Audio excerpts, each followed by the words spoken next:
Okay, everyone, welcome back. Hope you had a little coffee to wake you up. We are headed into the 7th session of the day, and the theme is Beyond Borders. So I think the next 40 minutes, we have the perfect topic for that. Peter Bergleiter is the managing director of EMAG, and he's going to spend his session talking about the German system for organizing pavilions abroad. And I think that fits in really nicely with some of the topics we've been talking about, how to internationalize the Korean exhibition industry, how to go abroad, how to target markets. So, Peter, please join me on stage. Let's give him a big round of applause. Nice picture. Yeah. Thank you. First, Mr. Kim, thank you very much for inviting me. Thank you for giving me the opportunity to share some insights about our strategy to grow internationally. And I think it's a great hospitality you have here. And as we are all professionals from the event industry, I think it's very important also to meet our needs. And I had a great time this afternoon already. So, are you still alive over there? Very good. Okay, that's a good route to start with. May I ask you some questions first in the audience, please? I mean, first one, who is organizer here from Korea? A PCO or however you call it. Okay, I see a couple of hands. And venue owners? It's also a couple of hands, so it's quite a split, I would say, 50%, something like that. And who's interested in internationalization of the business, of your existing business, or maybe some future business? Okay, you have two arms, right? This is coax, right? Yeah. Okay, thank you very much. I mean, first, there we are. This is the agenda for the next 2 hours, maybe? No complaints? Okay. It took a while, so first, some words about EMAG. We are a subsidiary of Messe Munich, one of the top 10 organizers and venue owners in the world. I will talk about some details about that later on. And then about business development and growth in international markets. I mean, this is the topic for today, and I would like to share some ideas because we are in the good position that we were starting as a private and family-owned organizer about 70 years ago in Germany. So we are the oldest organizer of exhibitions abroad in Germany. And then we became member of the group of companies of Messe Munich, so like a big company. So we see all the perspectives, and I think this is maybe useful for you to know and to get some insights of that.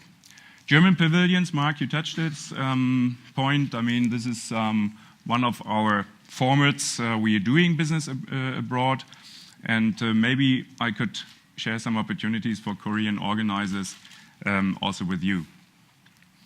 Okay, so this is a picture where we are. Maybe I can show you. This is the administration building here. This is a venue in Munich. We have just finalized the latest stage of construction. 20 years ago, we have moved from the inner city to the suburbs of Munich. You can see the beautiful Alp mountains here in this area. This was the former airport area. So 20 years ago, we moved to that. And we have just finalized, end of last year, the last stage with two last remaining halls here, comprising of 200,000 square meters exhibition space, indoor exhibition space. And you can see here a lot of area which used for outdoor area. We are the organizer of Bauma. You probably know the biggest construction machinery fair, and the biggest fair in the world overall. So we use nearly 500,000 square meters outdoor space for cranes and lorries and all the big exhibits. So it's a great impression you can get there on top of the 200,000 square meters here. We have a Congress Center, which is here, which is pretty much connected to the exhibition halls because a lot of PCOs and Congress organizers are using these spaces as well. For their conferences and conventions. And this is the administration building where we are situated, about 800, 900 people working in Munich alone, and overall with our subsidiaries we have about 1,100 people working for our group of companies. We have an average turnover of 420 million euros per year, and we do about 200 events and shows per year with 50,000 exhibitors and more than 3 million visitors a year in Munich and abroad. So that brings us to the top 10 organizers of the world, and we are really proud to keep this position also in the future. Okay, what are we talking about? I mean, we are talking about people's business, yeah? I mean, we are talking about relation, face-to-face. We are talking about trust. We are talking about knowledge. So it's not only size which matters. I mean, it's also important to understand the needs of your counterpart, to understand the needs of your client in order to make your exhibition successful. Some words about IMAG, as I said, is a subsidiary or the international subsidiary of Messe Munich. So we were the first German company for trade fairs abroad, founded in 1946. As I said, as a family-owned business by private activity of a private man founding this company. And since then, we have been part on 5,000 events in the last 70 years. We are organizer of trade fairs and trade fair participations worldwide. We have also worked as a consultant for trade fair organizers to make them more professional, to develop their business together with our experiences. And yeah, we are a subsidiary of Messe Munich since 1981. And the idea was to integrate this company into Messe Munich Group to push or to develop the international business because of our experiences. We do about approximately 30 trade fairs in 20 countries each year. So this is a lot of work. And here are some nice photos maybe from the history. You can see here this our old logo. Yeah. So those were the good times also in Europe. And this is the founder of our company, 1946, together with the former chancellor and minister from Germany.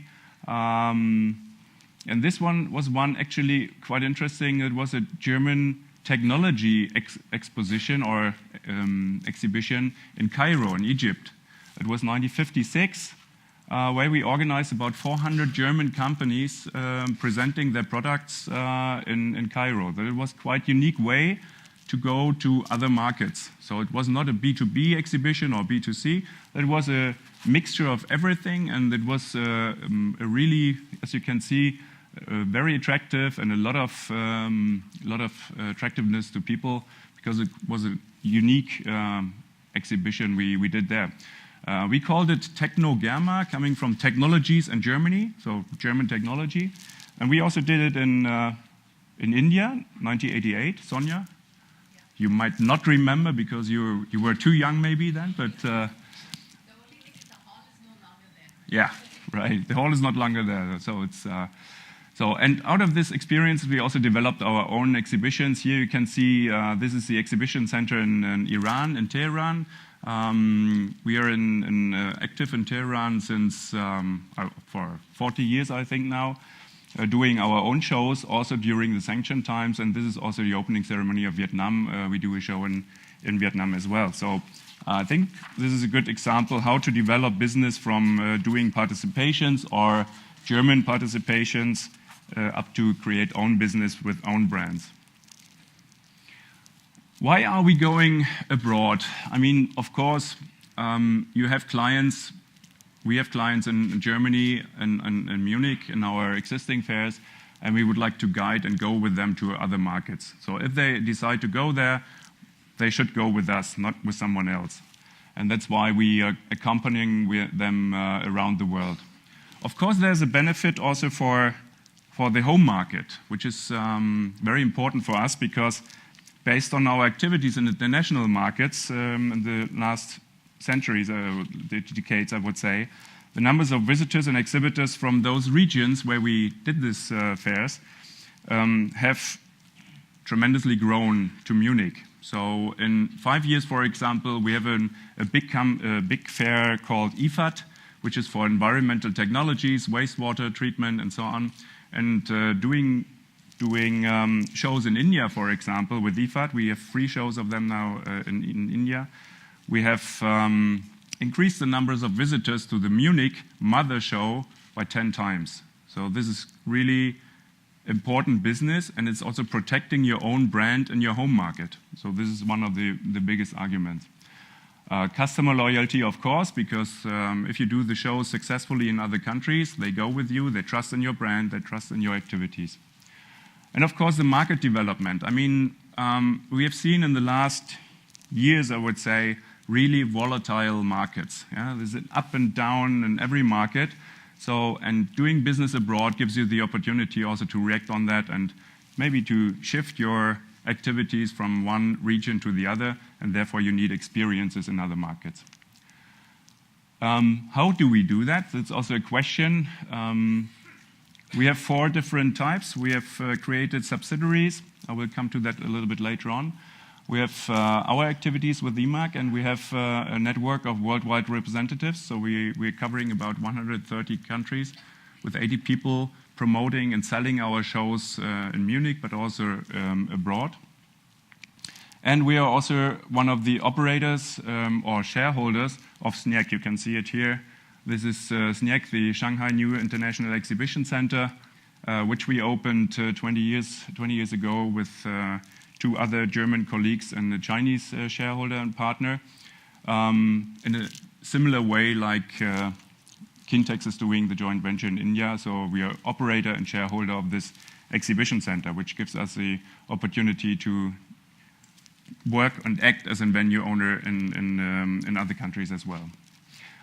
You can see in the statistics up there, trade fairs abroad by German organizers. So in average, we do about 300 shows abroad through all the German organizers, the German messes as we call it. And the main region is Southeast and Central Asia with more than 50%. So every second show is taking place in Asia. So that's why, I mean, I can also agree to what has been said by the previous speakers. Okay, so this is our subsidiaries. The first one was created in Shanghai in 2001. So actually, I must say, we didn't start very early with our international business. 2001 is not very early. So there were some companies doing business abroad much earlier. But I would like to encourage you, it's never too late. Yeah? So it's, you can start. And in Shanghai, we started in 2001. This is our biggest subsidiary with nearly 200 people working now in Shanghai and other cities. And it's really contributing to the success of the company. We have Singapore, we have Mumbai, Istanbul, Moscow was founded in 2015, so 4 years ago. And the youngest daughter is Sao Paulo in Brazil, where we have bought one of the biggest construction machinery shows and worked together with the association there. And because of that, we have created a subsidiary. The strategy actually is to bring all our international brands and biggest international fairs to these markets. Yeah? And in order to cover it and in order to discover it and to be the number 1 or number 2 in each of these markets. In the second stage, then, the subsidiaries, that we give them more independency. That means they can create their own portfolio. They can work independently. So, and EMAG, we as a subsidiary of Messe Munich, we take care of the rest of the world. So this very simple strategy. We have subsidiaries for Messe Munich, and we work rest of the world. So you can see we are working everywhere, and from the United States to South America, to Southeast Asia, and also in Africa. So this is quite interesting. And the key point is that we as EMAG, we open up the market. So we discover the market, we find some partners to work with, we find the right format, very flexible, very fast, and very reliant due to our experiences. And then if we create more than 3 or 4 shows per market, then we create our own subsidiaries there to develop their own portfolio. It's quite easy and quite simple strategy. I don't want to bother you with all the brands and things. You have it in your papers, so you can have a look at the brands and the development. But as you can see, the split of regions and the responsibilities is clearly done. In the green market fields, there's subsidiaries of Messe Munich, and then the blue ones is responsibility of IMAG. And of course, we have to discuss all these things in terms of business development in order to adjust who's going when, which brands to which market. This is the next question. I mean, which clusters or which products are we able to bring to other markets? We are in the good position that we have 13 leading international brands in Munich, world-leading brands, starting from drink technology, electronical devices, electronica, logistics, IFAD, as I said, one of our biggest things about water treatment, environmental technology. Automatica is about robotics, it's about automation. Bau, just happening now in Munich, the biggest construction fair in the world. Bauma, as I said, the biggest construction machinery show. So ISPO, consumer goods, sportswear. So it's very diversified portfolio. And of course, it was the first step to bring that into the emerging markets with the brand. And we've also developed some sub-brand strategies. That means in smaller markets, we go with the same portfolio, but with other names, yeah? Not to confuse the clients. On top of that, we have developed with IMAG some independent clusters. As you can see, automotive, commercial vehicles, and auto parts, where we don't have any mother exhibitions in Munich. And same for machine tools and further industries. So, for example, we do some oil and gas shows in some countries, developed from good relationship to existing organizers. So sometimes you work in some countries with one organizer, and you have a trustful cooperation, and they come to you and say, look, I mean, we have a very good cooperation, and we have an idea. Maybe we can develop it together and create a new brand, a new fair, or a new cooperation model. This is also very important. That brings me to the question, how to do it in the international markets. Yeah? What are the formats? Of course, one thing is proactive. I mean, you can analyze the market. You do some market studies, market research. You analyze it. You have criteria where you decide if you go, if you don't go. This is a normal business development process, I would say. Also very important is the personal and professional networking. I mean, events like here, you exchange some ideas, you understand what is the need of the market, what is the intention of your potential partner, and you take it from there and develop products and projects together. And of course, the approach by clients. That means exhibitors, maybe associations, maybe federal ministries, whatever. They have some ideas, and they pick you because you are responsible for some industries, or you have the right access to the industries. And that's why they come to you and ask you if you want to join, if you want to do something, if you want to discover a special market. And this is also a way how to develop business from there. What are the formats? I mean, I've just taken 4 different formats. Bauma, CTT, Russia, that was kind of an M&A, because that was a question in the last session as well. M&A is a very good thing, I mean, to develop your portfolio. Problem is only if you don't have money. That's very simple. In 2015, we have started actually to acquire in a large scale bigger exhibitions. Yeah? It was CTT in Russia, the 5th biggest construction machinery show in the world, and we just integrated into our Bauma network, covering all continents with leading fairs now. Auto Shanghai is a kind of cooperation, so existing shows where you can partner with the local organizer, and you contribute with some activities like international sales or international marketing, matchmaking, deliver some content, deliver some, some extras. It's kind of a cooperation which is quite successful. For Auto Shanghai, we are the co-organizer and the only international co-organizer with the Chinese organizer. And then we have Analytica Vietnam, for example, as an example how to launch a new show in a smaller emerging market via, we call it geo-cloning. You called it duplication, yeah? I mean, to bring your existing brand to other markets. And there we work with local partners, yeah? Doing the local work, local acquisition, local sales, all the technical stuff, service provider, to deal with the service providers and so on. And the last one for here is organization of pavilions, of course, because you have some markets where as you do with Korean pavilions already, where you have some developed markets, and you say, okay, I want to go with my clients there, and maybe also to test the market, yeah, with not so much risk as you would have if you create your own brand. So let's look a little bit more into the German pavilion. I mean, it's in parts it's a little bit, I would say, similar to what Korean pavilions are. By the way, made in Germany, as you see the logo here.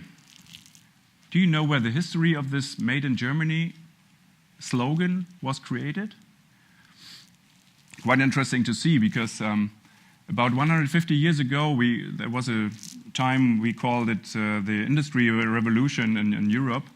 And Great Britain was the leader in industry in terms of quality, in terms of inventions and so on. And Germany was really poor in that during that time. No engineers, bad quality, they were only copying everything. And that's why Great Britain said, okay, that is made in Germany in order to point out its bad quality. Don't buy it. Yeah? So if you compare it to nowadays, I mean, it's really a dramatic change, I would say. Yeah? So it stands for quality, it stands for high level and high tech. So, and I can see some comparisons nowadays also in countries which are not so far from here to see the development in the industry. So this is where we came from, made in Germany. Now it's good quality. And this is also the umbrella for our pavilions. Of course, we have some advantages, like the Made in Germany is a positive umbrella brand name, which gives you easy access to new markets, and also like a follow-up. It's like a light tower, I would say, for some other nations. Yeah. So if we create a German pavilion in some fairs, Spanish companies come, the French companies come, some Indian companies maybe with some pavilions. So it's kind of a route of growing internationally. And of course, you have an easier contact with other country pavilions because you're recognized in a better way. For exhibitors, of course, it's cost reduction, yeah, because it's partially funded by government. I must say, the program we have in Germany for pavilions is mainly driven by company financials. That means we have not more than 50% funding by the government. And but it's one of the advantages, of course, for exhibitors. And of course, it's saving time and manpower because all arrangements are done by a pavilion organizer, and you have a standard form of appearance, and it makes it easier, especially for small and mid-sized companies. This is, of course, the target group, yeah? Access to difficult and distant markets in order to test it, in order to go there, in order to, in a limited risky way, to go to these markets. And it's really tailor-made to small and medium-sized companies, which don't have so much employees to take care of the organization of the exhibition or the exhibition participation. And it's interesting because in Germany we have about 240 exhibitions supported with this program abroad, and you can really choose which time, which country you really focus on. So this is quite interesting and quite good for the companies. This is mainly driven by the German Exhibition Association, or the Association of the German Trade Fair Industry.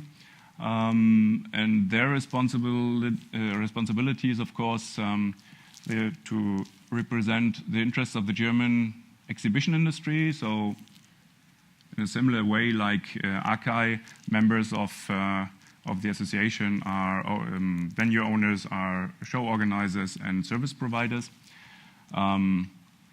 They actively support trade fair organizers abroad. We have developed a special quality sign, which is GTQ, German Trade Fair Quality. So we have really set up a high standard of professional work to produce those shows, which is promoted by the association.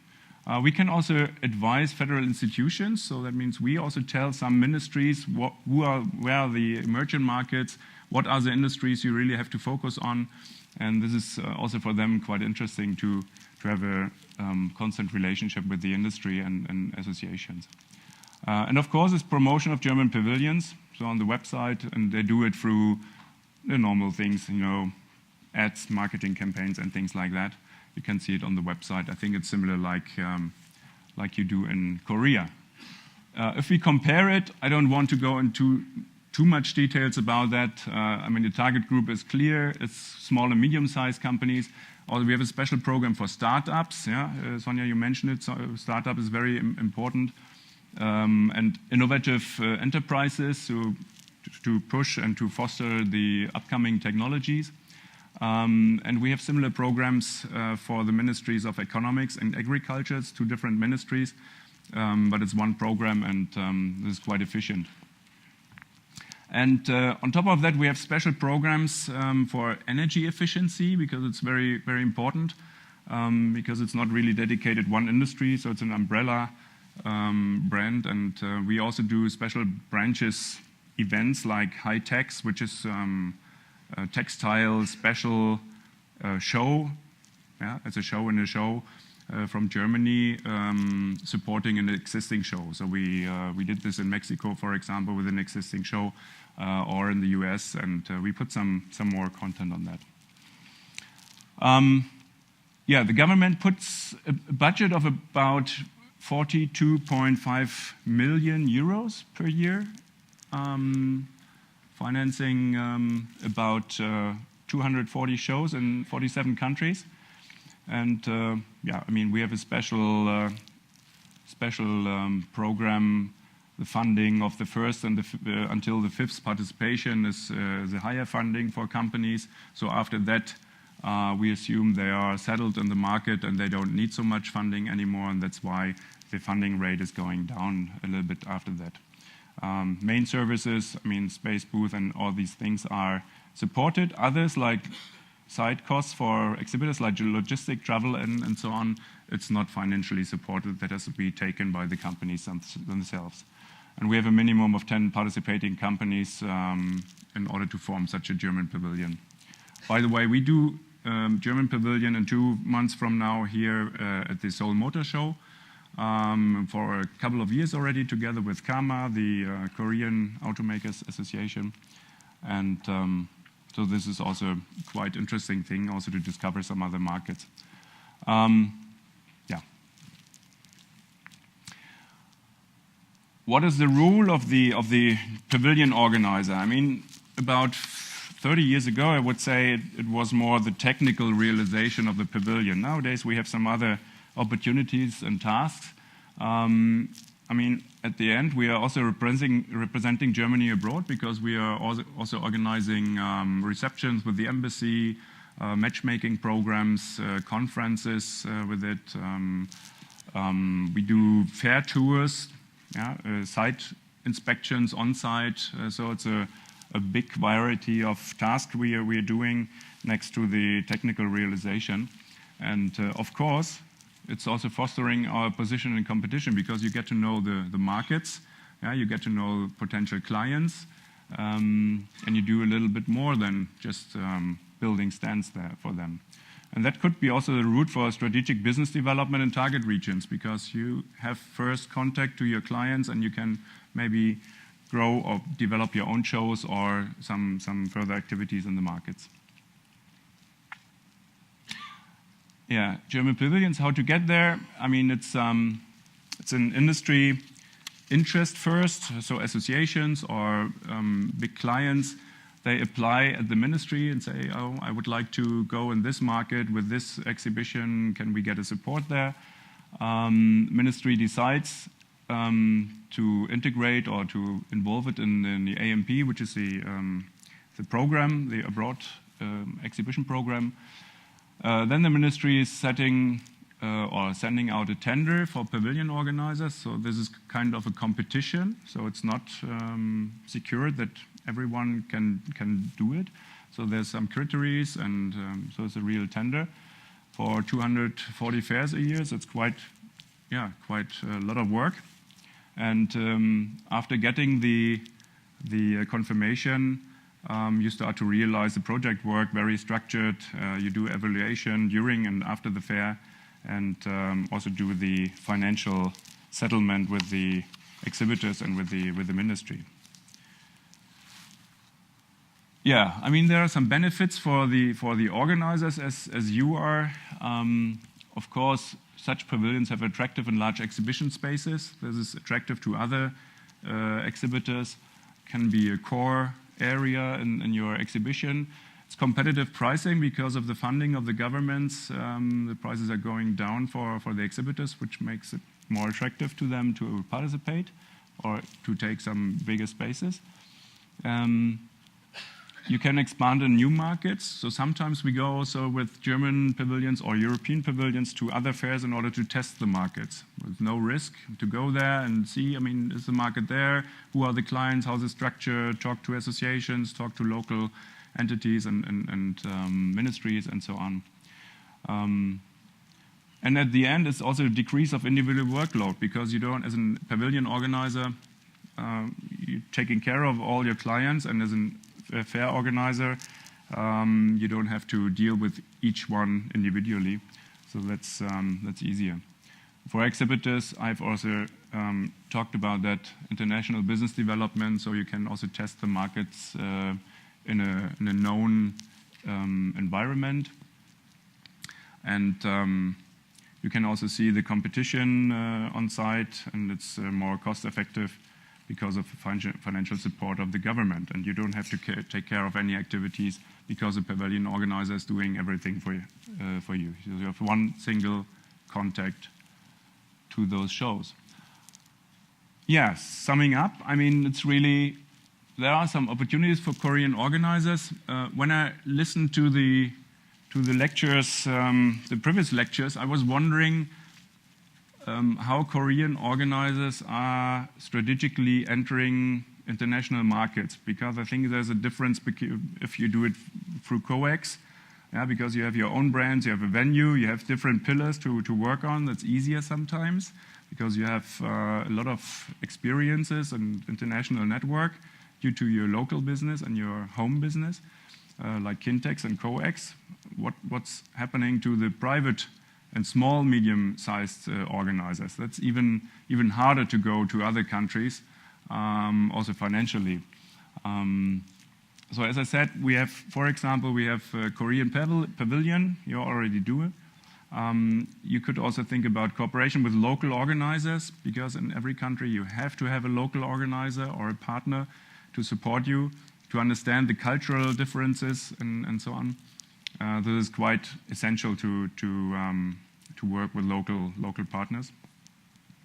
Operating venues, I think, for like Kintex does in India, could be a format. And there are some smaller and maybe other formats like a roadshow, maybe. So if you have some interest from industry people saying, I want to discover this in this market, and there are already some existing shows, that might be an opportunity to do a roadshow, go with them to meet really matchmaking, meet people, and or Korea Tech. I mean, we have interestingly, we have in Iran about 3 years ago, we have organized a German tech exhibition in a similar way as I described in the 50s in Egypt, because you have some emerging markets who need everything. Yeah? So they really need everything from building material to construction machinery to logistic consultancy, everything. And sometimes it makes sense to go to some smaller and emerging markets to organize your own Korea tech comprising of different and various industries. That could be an interesting part. What are the requirements? Of course, you have to do your homework first in order to avoid problems and challenges on site.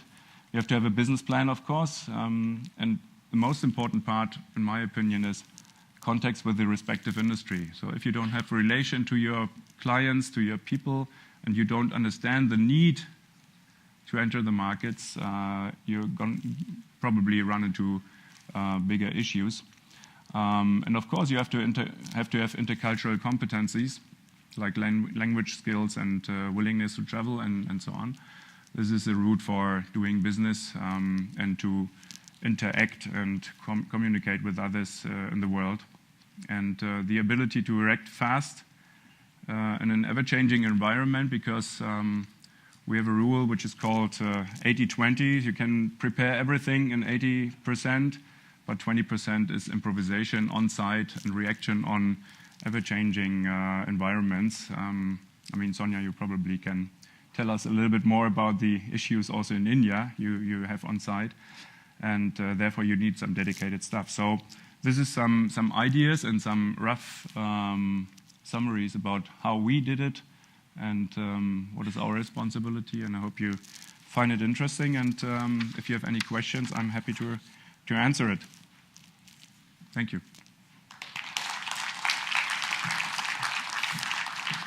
Peter, thank you very much. All done. Thank you.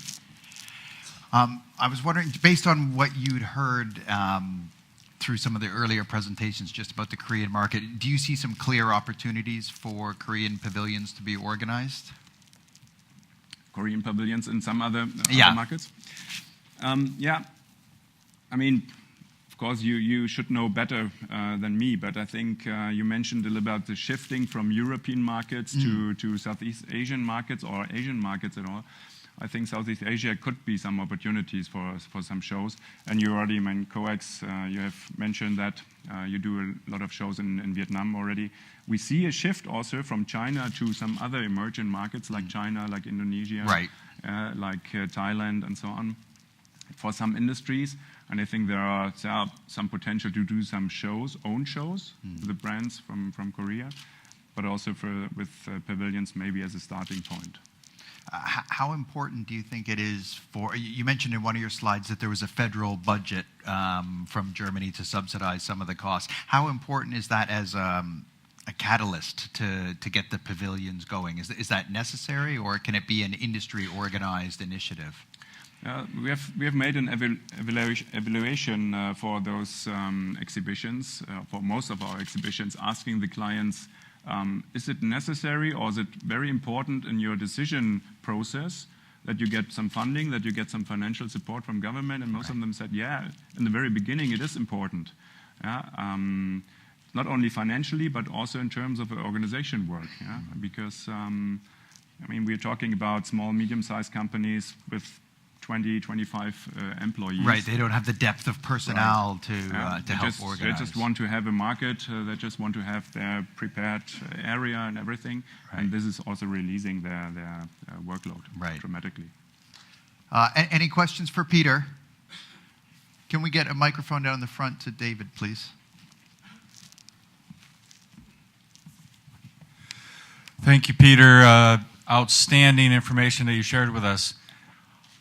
Every time I see the German model and am so impressed with ALMA and how ALMA works with the trade fair industry across Germany, can you explain to the attendees how ALMA is funded and how you generate, what was it, 40 million euros?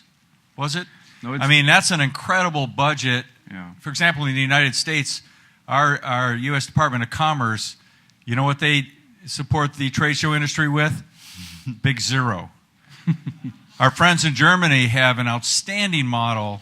Can you share how that's funded? Because I think maybe that's something that here in Korea, our friends should consider. Yeah, I think it's important to clarify the system a little bit, because there's two different different responsibilities. The budget of approximately 40 million euros per year is given by the Ministry of Economics in Germany. So it's part of the budget overall. So, and they have to fight for it because, of course, every year, because, if you have 240 exhibitions and the number of participating companies is rising, some of the politicians have the idea maybe they don't need it anymore, yeah? Because they're successful, and the success of this program is also the disadvantage in the future, maybe. Yeah.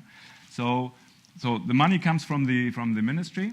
This is one thing, and AUMA as the association is taking over the whole organization work for it. So that means they are the first contact to decide which markets they support, which shows they support.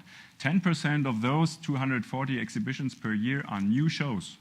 This is very important, yeah, because only to put money in existing shows which are already successful, it's not the way. It's not the intention of the funding. So AUMA is taking care of the markets, is in contact with the pavilion organizers, with the organizers, and so on, because it's not part of the ministry. So this operational work is done by AUMA, and the budget and controlling things and so on is done by the ministry. So it's a division of responsibilities. Any other questions?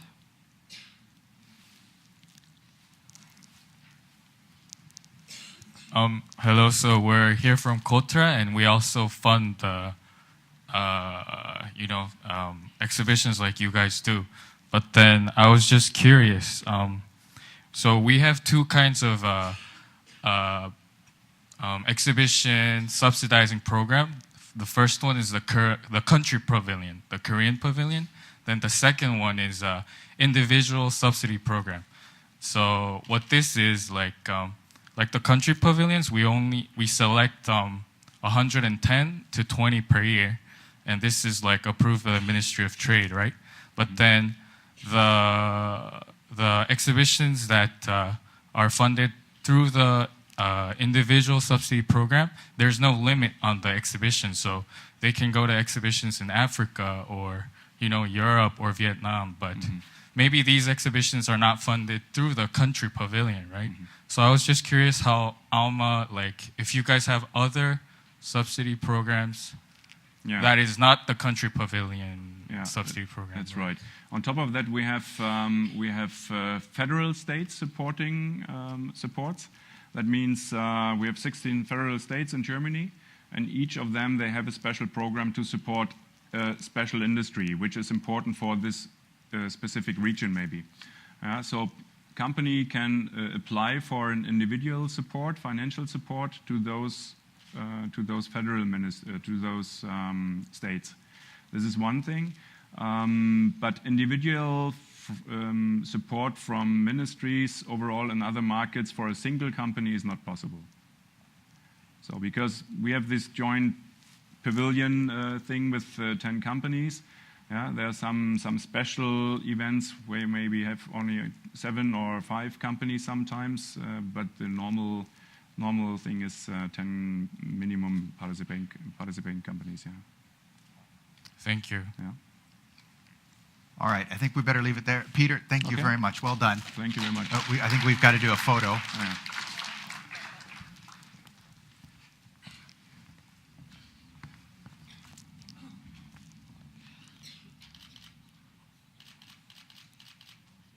Great.